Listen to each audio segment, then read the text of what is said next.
You're watching WMBD This Morning.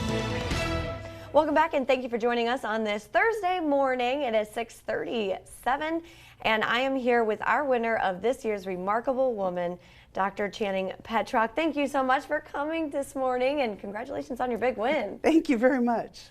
What was it like finding out you were even nominated? Did you think you'd be up for an award like this? No, I was very surprised and shocked, and yeah, I was very surprised. Now, you know, we saw a package earlier about the work that you do. How did you decide that this work was for you? Because it's not exactly a rainbow and sunshine kind of job.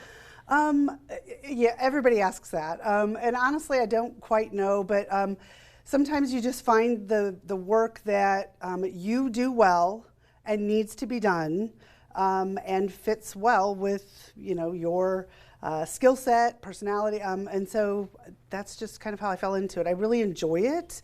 I know that the work I'm doing serves the patients and the families well, and it works for me. It seems easy for me, so that's why I do it. I have a feeling your job is a lot of moving parts, things changing.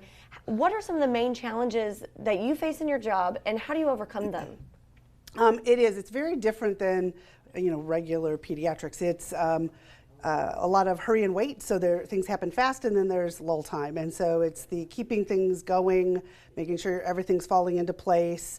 A lot of patients and parents who are very nervous, but then you have to reassure them, and then talking to a lot of people who are not medical and explaining medical things to people who don't understand medicine at all. So there's a lot of work with community partners and teaching them about medical things and just teaching them about child maltreatment. So, I mean, obviously, no one wants this to happen in the community. Hearing about some of these things, it's horrifying. But does it happen? A lot of people think, not in my backyard. How often do you see these cases come in? We actually evaluate close to 500 children a year. Our referral area is fairly large, but then there are probably about 500 or so more where we just need to talk to families on the phone and make sure they get to the right place. They don't necessarily need to see us, but we get them to the right type of services, and so we do that as well. But there are also cases where we are saying it's not abuse, it's an accident, but we want to make sure that your child's evaluated properly, or it's a medical condition. And we want to make sure you get the proper treatment for that medical condition.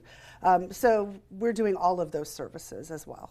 Now, we kind of talked about the doom and gloom and the abuse part, but what are some of the sunshine moments in your job? What is the success? Children are generally happy and resilient. Not that they haven't experienced trauma, because they have, and they will need services long term. But dealing with children is always fun. So I really enjoy dealing with them. But also, we want to make sure that they're getting the right services, that they're getting to the care they need, that their siblings are taken care of. So, we want to make sure that families are getting the services they need. Hearing back from them sometimes years later is very nice. But, hearing from families that the services we provided helped them is always a nice thing to hear.